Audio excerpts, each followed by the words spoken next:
Hello, and welcome back to my studio. If you're new here, my name is Jason J. Dub Williams, or Dubby, and this is my experience.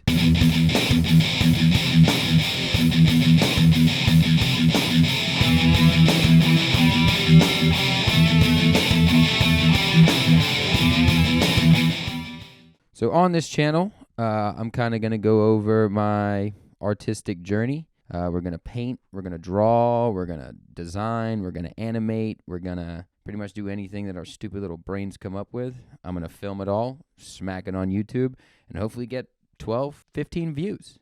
Today, I'm going to be going over how I made this cool Mario Kart themed single cover for my homie DJ Logan Garrett, but before that, let's talk a little bit about how I got the gig. As you may or may not know, I've been doing graphic design for about 8 years now. I didn't go to any fancy art school. In fact, I went to business school because, that's logical. And I actually got a degree in how to disappoint your parents because I dropped out and decided to become an artist. But before I left that biatch, I made sure that I learned Photoshop in the accounting laboratory. Shout out the School of YouTube. And I pretty much just sat there for months and made all the homies their mixtape covers. That was pretty much the start of my graphic design journey. And here we are. So, follow your dreams. Over the years, I've worked with many talented people, really cool artists. Some of the big names, I got Chameleonaire, Ray J, I got Starlito, my mom. And today, I'm working with DJ Logan Garrett. Logan is a very talented DJ, producer, and manager. He's based out in Nashville. He works very closely with Starlito. That's why he's the homie. Nope, never say that again. He's got a new single coming out called Aliens Exist, featuring Mob Squad Nard and Killa Callejon. And he wants me to bring his artwork to life. So here's the email that he gave me.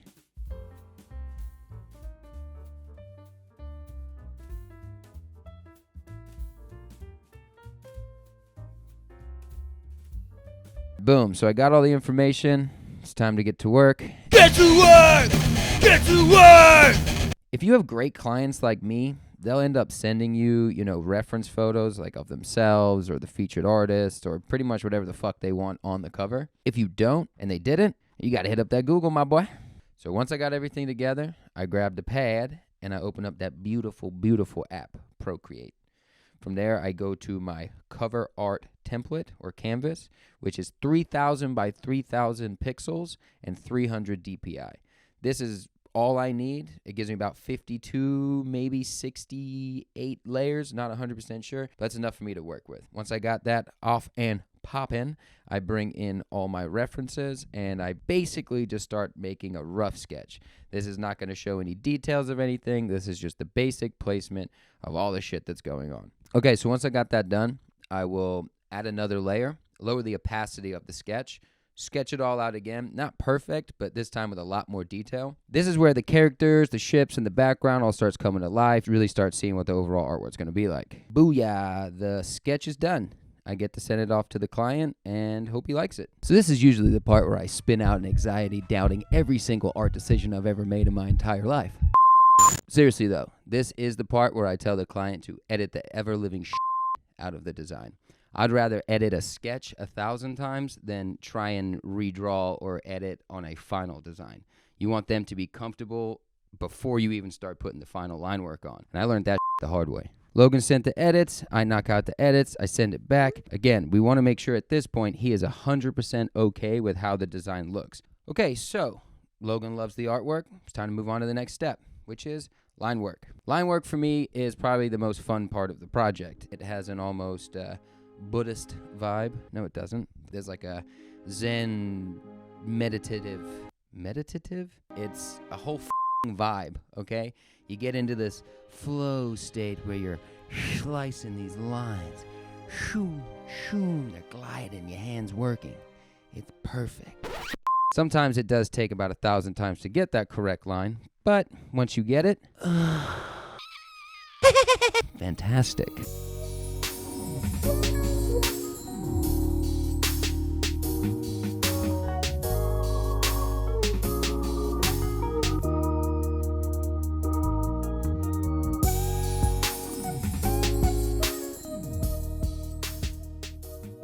And boom, like a disappointed frat guy says, the lines are done.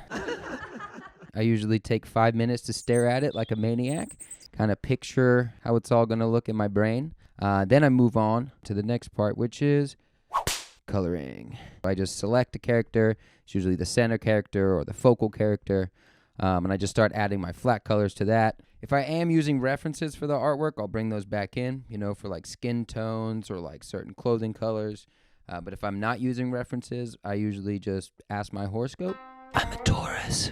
So once the flat colors are done, I like to move on to the soft shadows and highlights. Those are the two things that really get the character to pop, stand out from the background. But before I jump into doing the highlights and the shadows, I'd like to place where the main light source is going to be in the design. For example, in this one, we're going to use the star in the top left corner. So all my characters and, the background, the ships, they'll all have a general highlight coming from that one area. That also informs you where my shadows are going to be, because on the other side of the light is going to be the shadow. It's just an easy way to make sure everything's in the same scene together and it feels cohesive. Once I got that first layer of shadows and highlights, I will open another layer and I will go in and add more and more and more until I'm happy with the design. And boom, just like that, our character is done. Now we just need to do it for the rest of them. Boom, boom. And the background, boom. Cool. Easy peasy. Now we're going to get off the old pad and move to the Puda so we can open this bitch up in Photoshop. So here I'll do any small placement edits, maybe a little bit of shadow editing, just tinker with it a little bit, nothing major, and then I'll add some text on there. So with it being a Mario Kart themed cover art, I decided to go with the original Mario Kart title font. I added some effects on there to really make it look like the original, and yeah. I think it came out pretty cool. So once we got the font added, I do like to send it off just for one more check. That final. And if all is good to go, I'll export those final files. I'll also deport my brother-in-law. Get out of here, Vlad. And yeah, wait for my money. Dollar bills, y'all. Yeah, sick and dope, dude. Well, that's another cover artwork in the books. Another happy client. If you dig what you saw, make sure you like and subscribe. If you don't, leave a comment, and I'll cry about it later. Link for the Aliens Exist song is below. Make sure to come back. See me next week. Until then, stay creative, you bastards.